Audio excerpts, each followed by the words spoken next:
किसी ने अपना बना के मुझको मुस्कुराना सिखा दिया।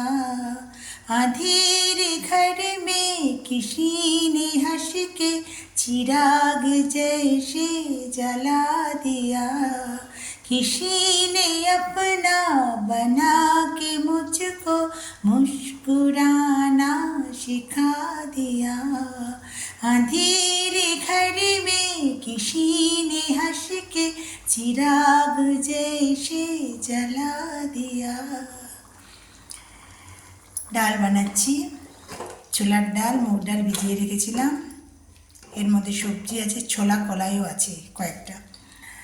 এর মধ্যে আছে গাজর, আলু, আর ফোড়ঙে তেজপাতা, শুকনো লঙ্কা, গোটা জিরে।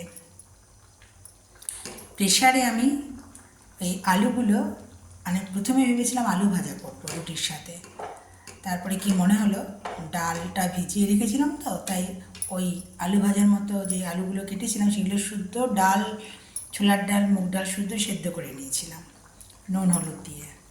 তারপর ফোড়ন দিয়ে ওই যে তেজপাতা, শুকনো লঙ্কা, গোটা জিরে ফোড়ন দিয়ে ওই সেদ্ধ ডাল ওর মধ্যে দিয়ে দিয়েছি। আর নুন চিনি এগুলো তো দিয়েছি, হলুদ তো আগেই দিয়েছি।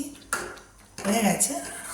একটুখানি জলটা একটু কমিয়ে নিচ্ছি আর কি, একটু মাখা মাখা হলে ভালোই লাগে রুটির সাথে। আর এখানে আমি রুটি বানিয়ে নিয়েছি। হরি হরি রাধে রাধে। পুরোনো দিনের গানগুলো বেশ ভালোই লাগে বলুন, সত্যি মনটা কেমন অন্যরকম হয়ে যায়, বেশ একটা আন্তরিকতা থাকে, তাই না?